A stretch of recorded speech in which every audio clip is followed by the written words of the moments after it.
there are multiple factors to be considered in the design phase. Take into account the location of the project, the climate condition, the weather conditions, the ground conditions. As you start considering all of these, it becomes a very complicated design problem that needs very advanced software.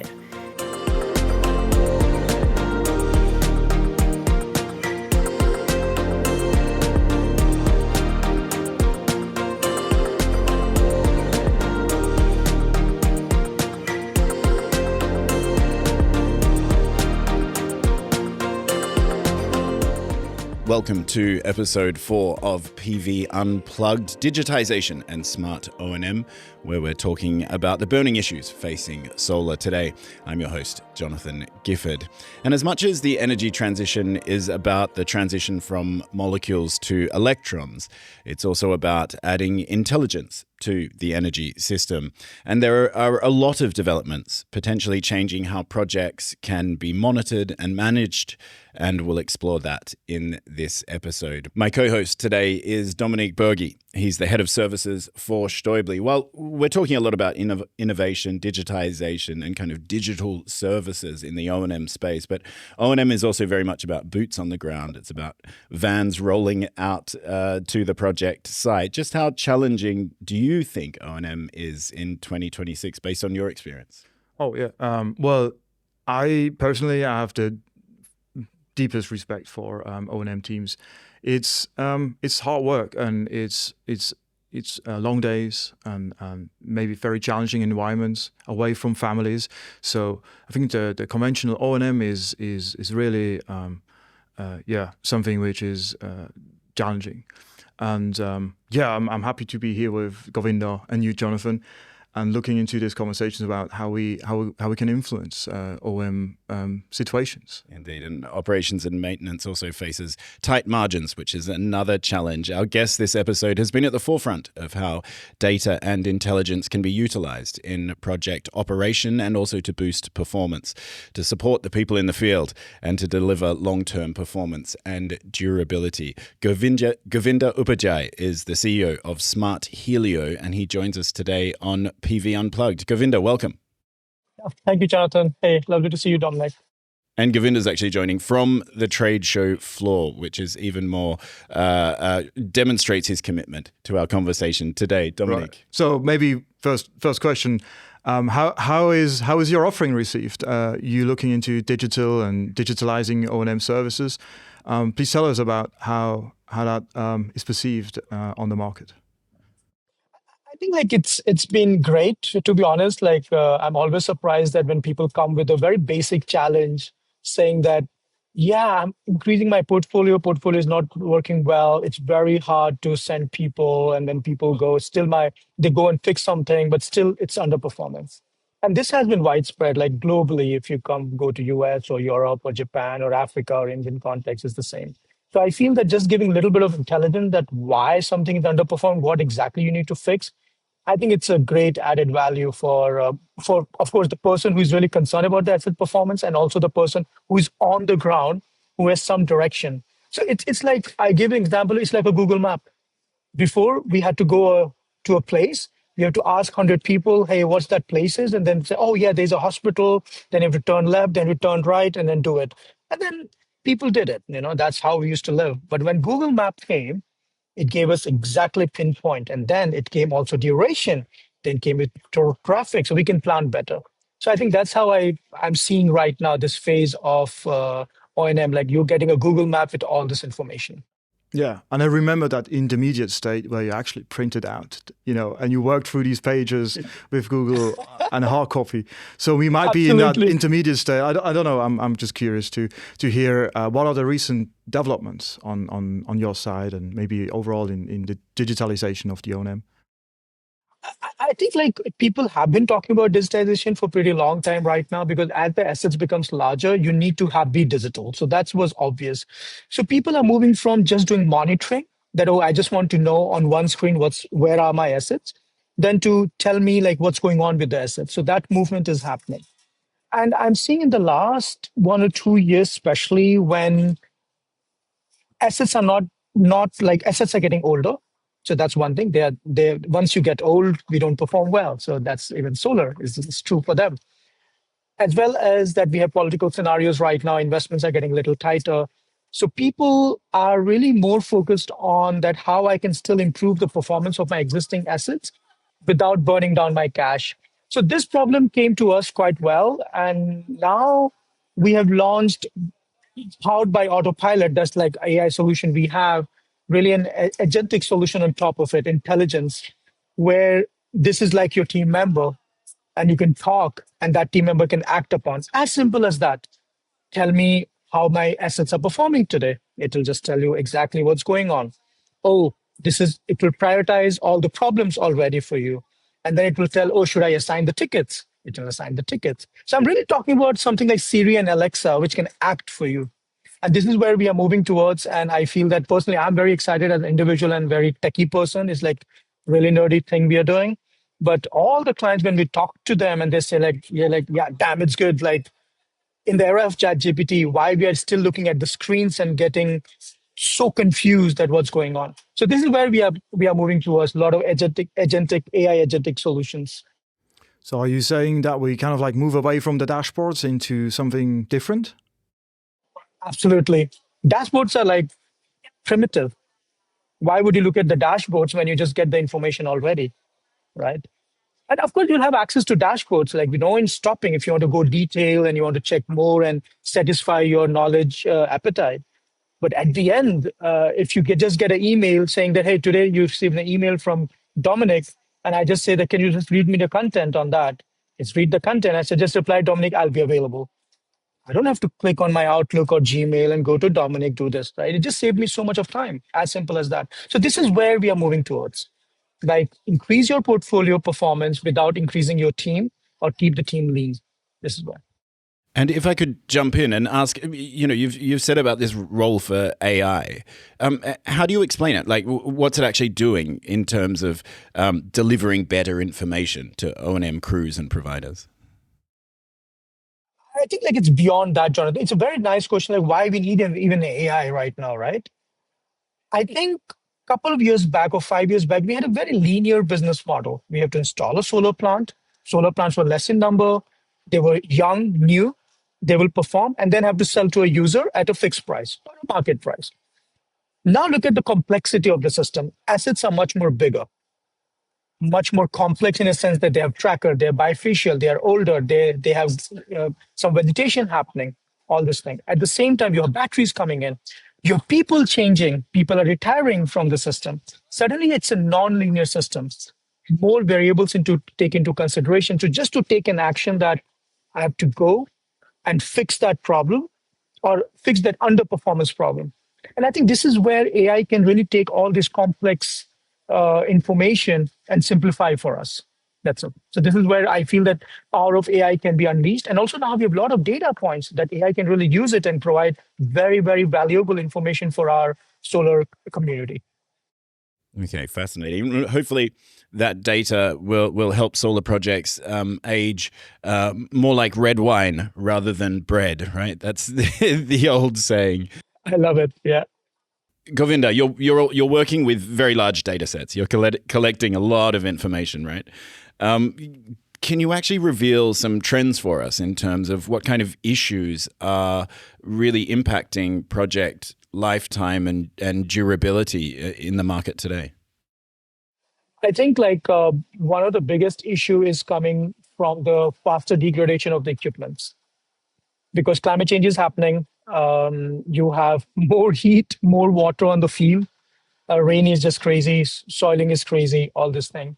So just the rusting of equipments is much faster than what we actually take into consideration on that. So definitely like on the BOS side, like connectors, wires, panel, all the metal thing need to be protected very well. So that's for sure. We need to consider. The second part is that we are having very frequent high temperatures right now, especially the sites we have, because generally you put sites where there's a sun. Sun brings heat. Now with climate change, heat is much more aggressive. So as a result, that our inverters are really facing a lot of problems at this stage. All brands, like I don't want to pinpoint anyone there, but overall as a technology. So we have to really work better on the designing part, much nicer. So these are the trends I'm looking into. And the biggest one, which I feel that we all are worried, like, of course, like I'm providing solution, but all our clients, IPPs, developers, EPCs and all, is the repowering. We have the connection point. We have solar plants. Now we need to make them go for the next stage. Should I repower everything? Should I repower with new technology? Should I do best in that with the complex pricing? Yeah, this is tough. This is tough. And I think this is just another challenge which we have to overcome as a solar community here. Yeah, maybe I wanted to circle back to that buzzword AI, right? Because it's kind of interesting, and we talk a lot about it. In general, like AI, also there are some critical voices around that. How do you manage these kind of maybe concerns or hesitations towards your solution? Because do we want to have decisions taken by an AI agent? What is your stand on that? It's very simple. Like, I think if we are able to tell that how AI is actually working, then it makes sense for anyone. So for example, at least at our solution, I can talk about the way we work because we work with a lot of big companies, and then this is a concern. Hey, I don't want to give you away my data, right? Data is oil. So our foundation is physics based. It means that there's a lot of fundamental science has gone into understanding those time series data. So you don't need a lot of trainings on that. It's a physics. So that's the data remains in the server. That's one. Then we talk about decision making on that. So, okay, it is a bad problem. Should I act upon or not act upon, right? It's just a workflow. There's no intelligence in that. It's a workflow. So if you're able to get a position that, okay, how much revenue you're losing, what is the problem? Now you have to just follow your workflow, which is based on your workflow, the company's workflow of the people, right? Is it subcontracted? Is it my guys? Okay, who is on the leave, not leave? This is exactly we are doing it. You don't need an AI on that. You have to just make it more automated on this. What AI will do, give you the best path. It will optimize better for you. But you can run an optimization code for it, or you can just use an AI code for it, which is already encapsulated in a controlled server. So in that way, like I think once we explain these things to our clients get very comfortable, like, okay, that makes sense how you're doing. And AI is also a big word. Huh? If someone says AI, it just scares us a lot. But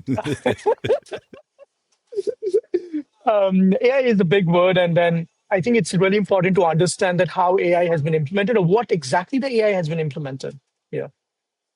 So that's how I think we are able to educate our customer. And once they are comfortable and they use it and they try to feel it. And after that, they make a call that, yeah, this is good. I want to use it. Okay. And when you're working with remote data, how much granularity can you actually get in terms of failure modes and what might actually be causing the underperformance, which of course shows up on conventional monitoring? Can you really dig into that and do diagnostics remotely as well? Right, definitely. So I think like more precise data points you have better. High frequency data is better. That's it. But that's why like in solar industry, we don't get very high frequency data, like 5 minutes, 15 minutes level.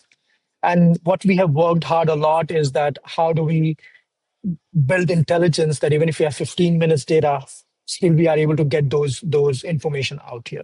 So it's this power of like how better is your model on that side. So for us, like 15 minutes is great. We love it if we get 15 minutes and below frequency. And with that level, you can really get in and even work out what might be causing the underperformance. That's right. Exactly. Okay, so you can diagnose, this is a soiling issue, this might be a vegetation issue, or that there's something technically going wrong.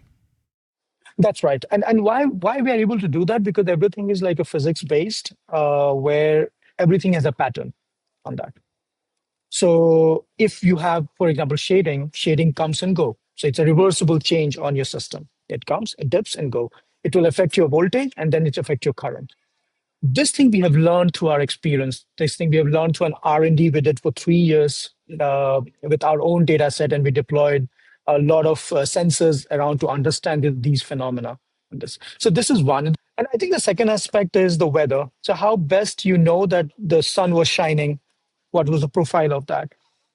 we worked a lot on this part also, where it comes from my background also because I did climate change research before working on this. So we have satellite information, what satellites we are getting. We have built our own proprietary models to really pinpoint that if you give me a GPS, like location, latitude, longitude, on that time, what has been the radiation falling. So once you have the really good benchmark, you're able to understand the delta better on this. Like just differentiating between whether it's a cloud or not a cloud. There's a science going on in that. Like it's just that's not easy to understand.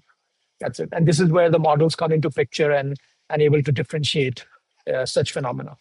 Okay, interesting. Thank you, Dominic. Yeah, well, I was thinking of a movie, which I know, Minority Report, and predictive maintenance.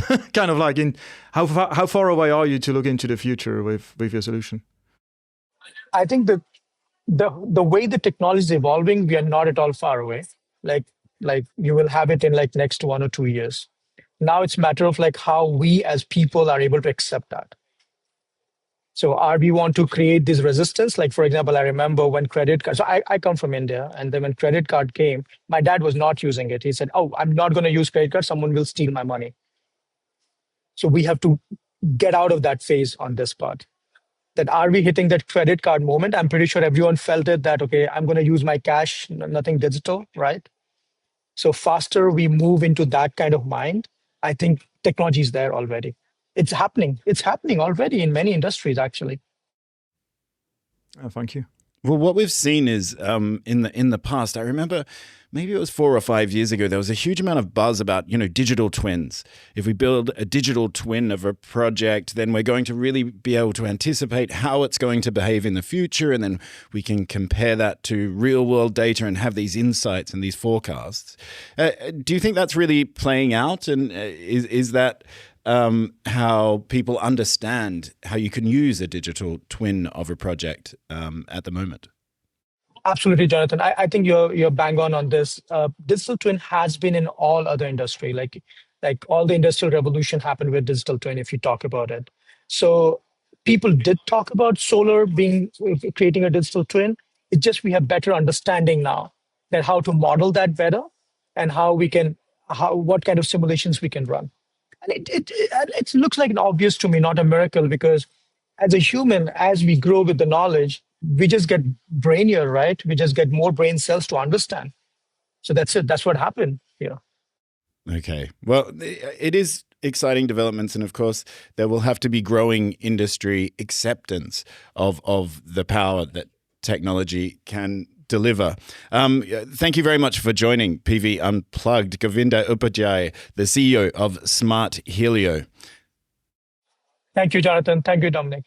Wonderful. In just a few moments, we'll get some insights from a company that is built on heavy metal, but has made really smart software and intelligence core to its day-to-day operations. Jyoti Jain from Nextpower will join us after this.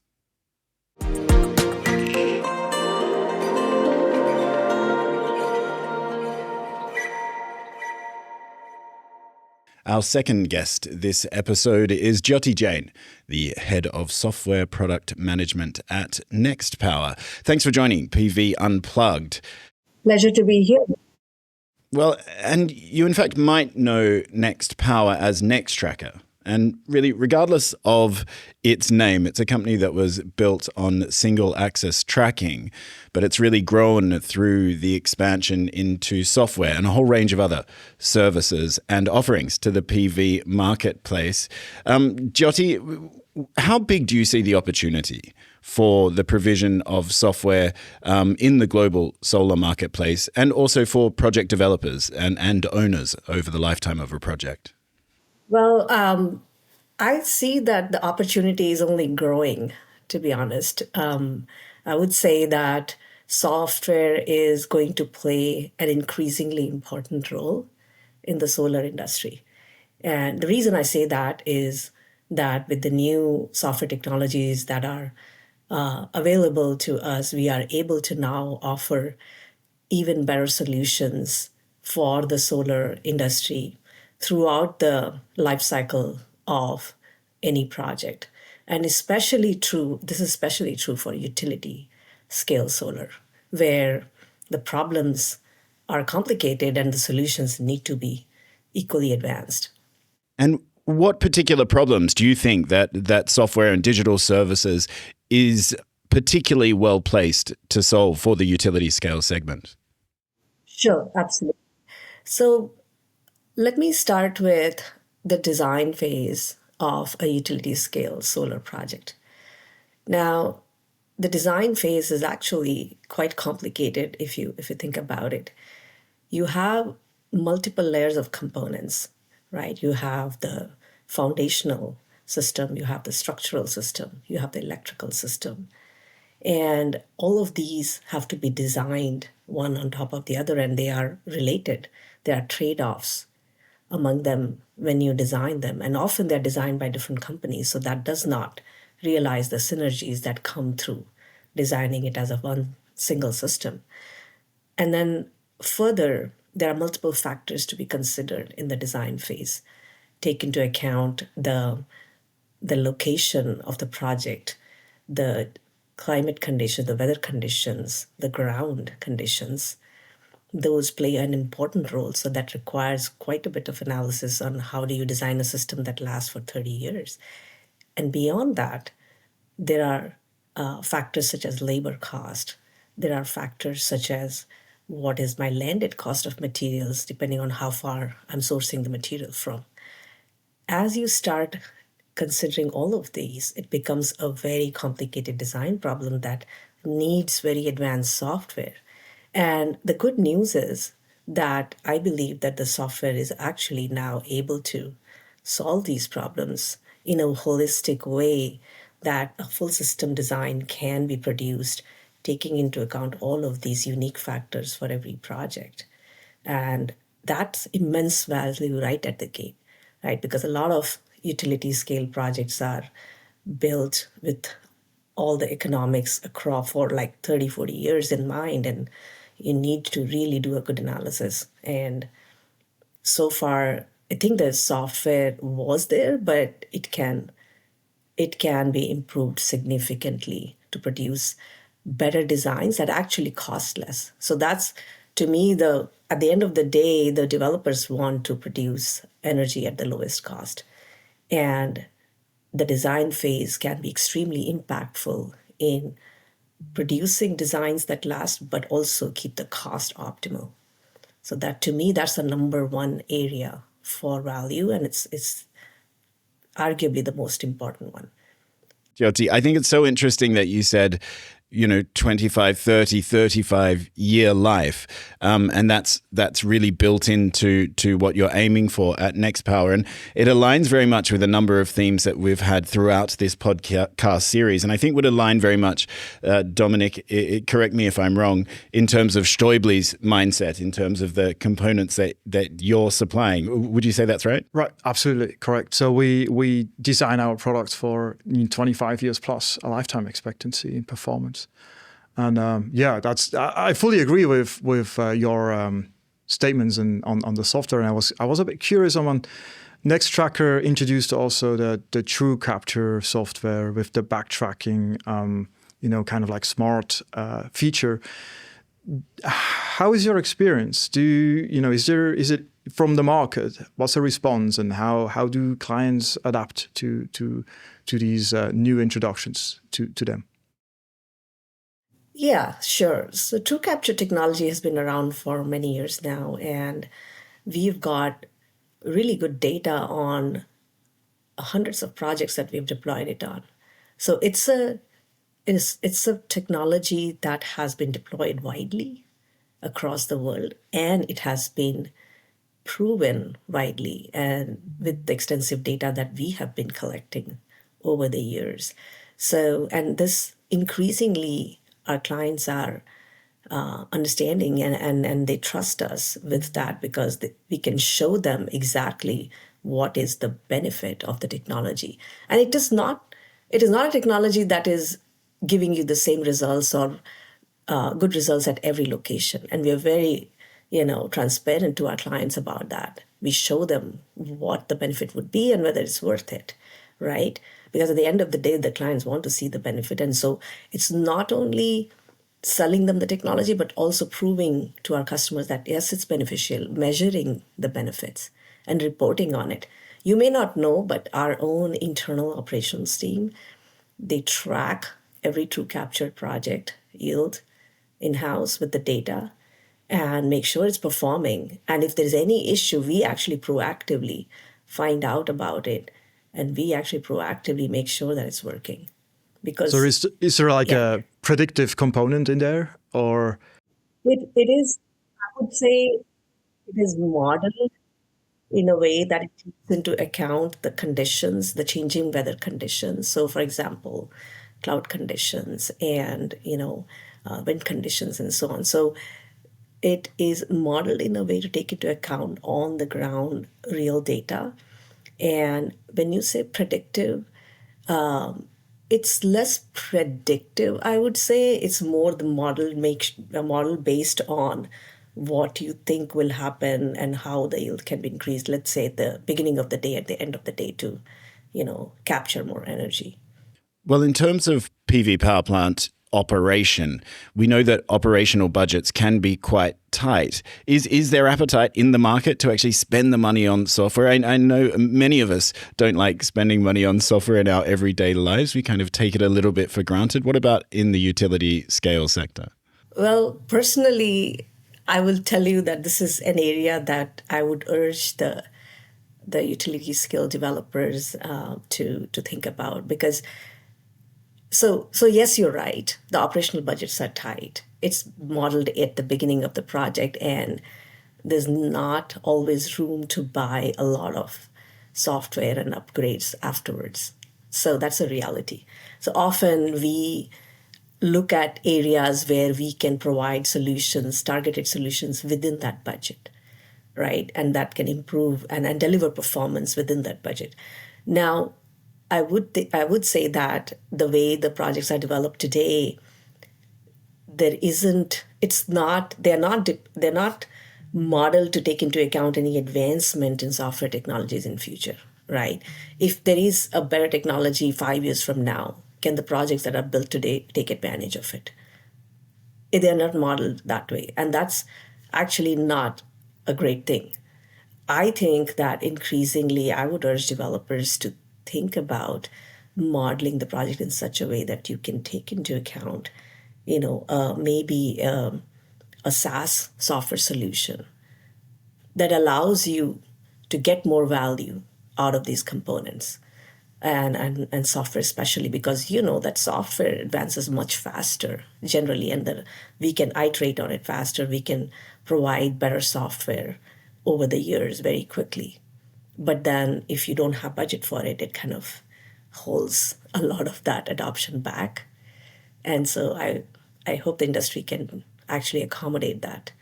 In fact, it's good for everybody, right? It actually spurs innovation, and it allows to reduce cost over the life of the project. Right. I was also curious, you mentioned holistic, like your holistic approach from Nextpower. How much does the field deployment of robotics or automated construction kind of like tie into that holistic approach?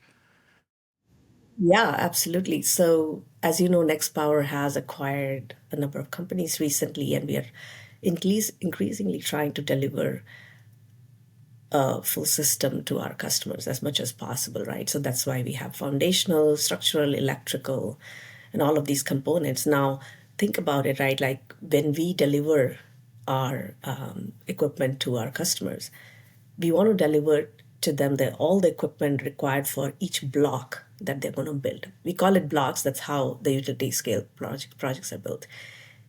And it's obviously easier for our customers to get everything they need from one place at one time, and it can be tracked in one system.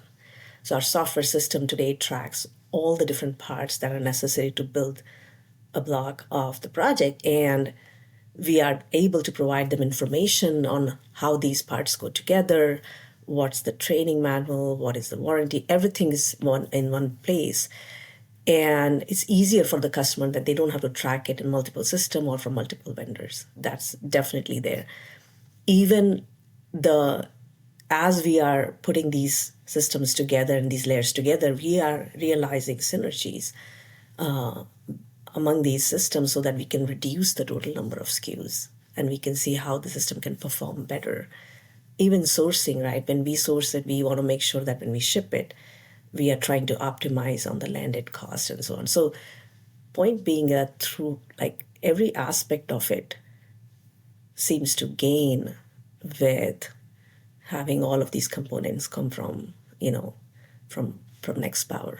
Yeah, and you also have a kind of single point of data as well, because data is going to be so important. And as Dominic mentioned, the NX Ranger product in particular, which is designed to be collecting data, to be monitoring a power plant, and importantly, monitoring the rear side of an array where we know so many failures can occur. What about the ability to process all this data, right? Does it get to a point where a lot of data becomes too much?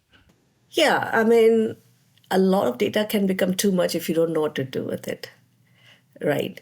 But if you can make good use of it, it can really give you an advantage. So we at Nextpower now, you mentioned robotics, right? The robotics product that we have called NX Ranger, when it is used to inspect a site or a project and for issues, the same product can be trained to detect issues at all the different levels, meaning, ground components or trackers or, electrical components. And the data that we want to have data on all of these components to be able to make Ranger a lot more comprehensive as a solution, right? You don't want a separate system detecting your electrical issues and another system detecting your tracker or foundational issues. And then you're now putting all of this together to say, is there a correlation among them?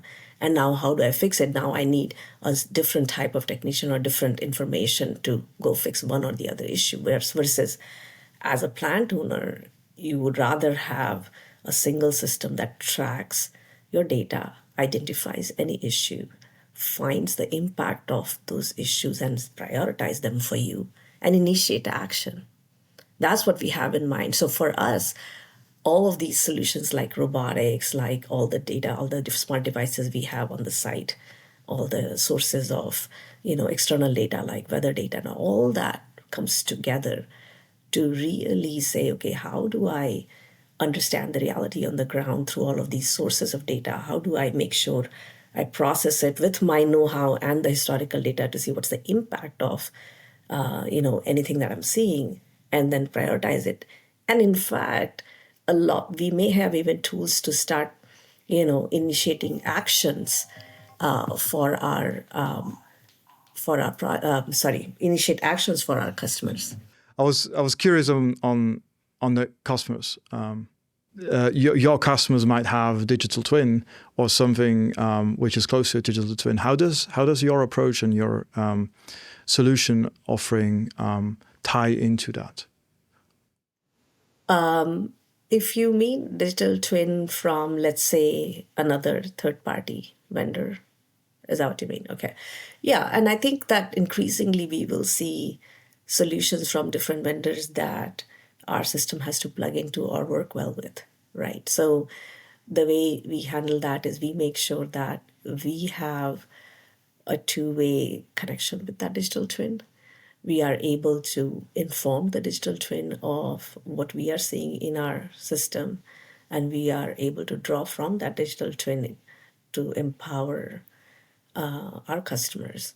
So if the digital twin can inform a technician to go and fix an issue in the field, we want that digital twin to be reflected on our handheld app and say, can we show the technician where the issue is, where that needs to be fixed, and whether it has been resolved. So it is going to be advantageous for our customers if we play well with the other providers in the industry, and it's good for the industry as a whole. Okay, Jyoti, I think one of the themes that I'm most excited about in terms of the power of software, the power of data, robotics and automation at these utility scale arrays is the ability to kind of update or to keep a project, not a static thing that was built on day one and will stay the same, but something that's more dynamic and can react to its environment and be updated and stay current and stay productive. Well, what kind of excites you most about this world of data, the power of data, and how software can be applied to utility scale solar projects? Yeah, I think what you mentioned is just like exactly how I love to think about it, that we do not want the industry to think of solar as, yes, it's, deploy it and rest assured that it will deliver the value, right? But I don't necessarily like deploy it and forget it. Don't forget it. You have to pay attention. You have to make sure it's producing energy. Right now there are people on top of it monitoring it, but can there be a comprehensive system that can monitor it and really utilize the people's time to make the most important decisions, right? That's how I look at it. I look at it as, increasingly advanced systems monitoring it, acting on it real time so that people can focus on just taking the most important decision, deploying the resources where they're needed most, right? And I think that what we don't want is that we assume that you have built it for, yes, 40 years, the equipment will last, and there is an operational budget for it that you just take care of it and you just can move on to the next project. You don't want to do that because then it will not live up to its promise. You have to make sure things are working. You have to inspect it. You have to fix issues. You have to make corrections and prioritize. And that's where I think software can absolutely help and needs to be taken into account. And in fact, maybe even go through upgrades like software should. It's an exciting vision for the future. Jyoti Jain, the head of software product management at Nextpower. Thanks so much for joining PV Unplugged. Thank you. It was a pleasure. And thank you, Dominic Buergi, my co-host in this episode, the head of services at Stäubli.